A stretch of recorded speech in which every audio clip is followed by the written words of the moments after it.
Sparking Zero is about 2 weeks from dropping, and some characters are looking borderline broken. But is that really a bad thing though? What's good, y'all? Welcome back to the channel. It's Corsitio. And today we're going to talk about if Sparking Zero's rank mode is going to be balanced.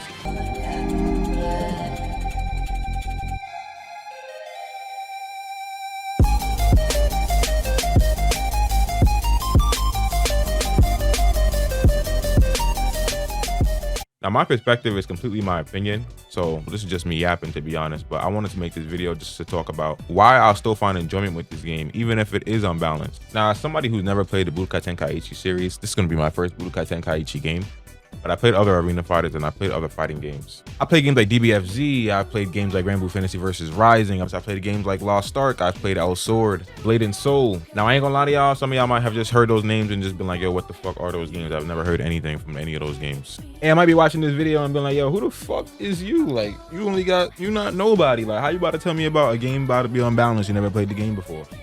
First of all, they said that they're gonna keep the game lore accurate, so that solves that issue there. That being said, I want to ask y'all a question. This question is going to determine whether or not you'll probably have enjoyment with Sparking Zero's rank mode. Do you need a game to be balanced for you to have fun with a game? For me, the answer to that question is no. It just needs to be fun. Like, the game just needs to be fun. Now, I know what you're asking. You're probably saying, how you supposed to have fun and you getting BS by BS? Like, BS ain't fun to get BS by. And here's the thing. Yeah, it ain't fun to deal with some dumb shit. That's fine. I understand that. You know what I'm saying? But if you got the capability to be able to do that bullshit right back, then is the game really unbalanced, or is it really balanced because everybody's unbalanced? You know what I'm saying? Like, if they have a lore accurate DBZ Sparking Zero, right, where Jiren is broken as shit, that mean UI Goku gonna have some broken shit. That mean every character that's prospectively their strongest in their saga might have something that makes them stand out from the rest of the cast if you actually go in and lab them. But if there's one thing about fighting games that's always true, there's just always sleeper characters, bro. Even though they balancing the game lore accurately, there's always sleeper characters. And not only is there always sleeper characters, but in a fighting game, in my opinion, it's always in this order. It's skill, then character, or actually, no. Let me reverse that real quick. It's skill, then it's mentality, then it's the character. In my opinion, that's legitimately will separate who's gonna win the game and who's probably gonna lose the game. If you don't got the skill and you don't got the mentality to be able to deal with certain situations as they arise in the match, then you're probably not gonna adapt. You're just probably gonna get rolled over. That's just how it's gonna be. It's not really the game's fault though. That's just because you just don't want to adapt. Or it could be not even because necessarily you don't want to adapt. It could be because you just don't know how to adapt. How many times have you played a fighting game and got hit by something that somebody was spamming or something like that, and you're just like, yo bro, this guy's spamming it. How do I beat this? This is unbeatable. He's just spamming this broken move. But to get back on topic, so I'm not like, just ranting for 15 minutes here.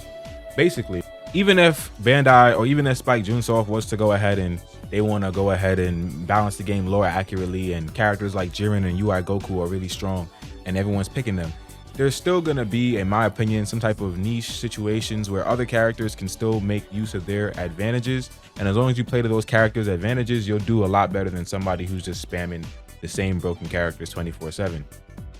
Like, I was reading over a lot of the beginners and the combos and feature guides that Bandai they have in their EU website. I'll link them in the description for anybody who wants to see them. But this game got so much mechanic that it's like, I don't really see a situation where you're taking advantage of all these mechanics and a character can't beat another character solely because that character is weaker than it power level wise. Like, for example, I can't see a situation where somebody playing Future Gohan with one arm can't beat a UI Goku player if they're on equal skill level and you're taking advantage of all the mechanics in the game. And I think the best example of this is I actually started watching Budokai Tenkaichi 3 gameplay, so I started getting in tune with this guy called Grandmaster Hawk. My bad, dog. I just butchered the hell out your name, dog. My bad. Grandmaster Hawk. And this man legitimately mastered the whole Budokai Tenkaichi 3 roster. Like, he legitimately is beating people with Deborah and Goldo and all these other abstract Cybermen and all these other abstract picks. That makes me think that if, like, you were to play Sparking Zero and you go ahead and focus on a character and try to learn everything about a character, that you should be able to do the same thing with your character as well, as long as you are, again, taking advantage of the situations where your character is strong.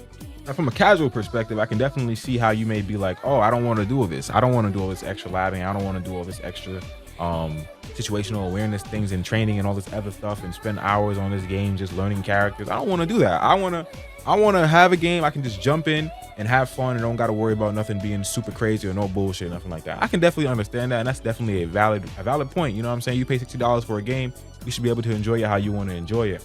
But if that's the case, then I don't think that you probably should be playing ranked, my boy. I'm gonna be real.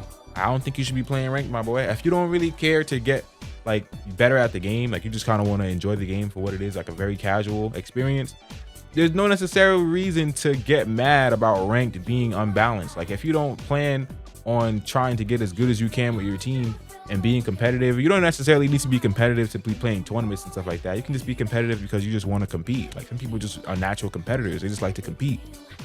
Then at that case, you don't necessarily need to be too worried about ranked. Like ranked is probably the least of my concern as a casual player, because even if I was to dip and dabble in ranked, I don't really care about my rank. It's just more of a casual thing. I'm just doing this to have fun. I just want to have fun competing. I just want to have fun winning. So I play ranked. That's just what it is for me. Also, before this video ends, yo, I gotta shout out my boy Rhymestyle, man. Yo, shout out to Rhymestyle for letting people react to his stuff and just put it in the background. That's all this B-roll footage is from Rhymestyle. So if you're not subscribed to him already, definitely drop him a sub, bro. I know y'all probably are subscribed to him, and man got like 2 million subs and stuff like that. But if y'all aren't subscribed to my boy Rhymestyle, subscribe to him. I said my boy like I know him. I don't know him at all. But I mean that for real, because there's a lot of people that wouldn't let you react to none of their content or even use any of their content for free like that. But that's basically it for me, y'all. I ain't gonna lie. I just wanted to talk about like if Dragon Ball Sparking Zero would be unbalanced. And even if it's unbalanced, like do I really care? Or should you really care? Even if it is unbalanced, like at the end of the day, we play games to have fun. And like not every game that's balanced is necessarily fun. Like if a game is too balanced, it's not fun. Like you're not really, because you don't really get goofy moments that make you laugh or anything like that when you have a game that's super balanced. It'd be crazy if the game just dropped and I'm completely wrong and these characters are just so broken that it's unbeatable. It'd actually be hilarious. But is it fun to play that type of game where everything is just so balanced that nothing's fun? If y'all watched this video to the end, definitely drop me a like or a sub. It would help me out tremendously on the channel. I'm very much interested in making more content for Sparking Zero and probably some content on Sword Art Online Fractured Daydream. We'll see. I pre-ordered that game, so I'm waiting for that game to drop in about 6 days too. But thank y'all for watching. I'll catch y'all in the next video, and peace.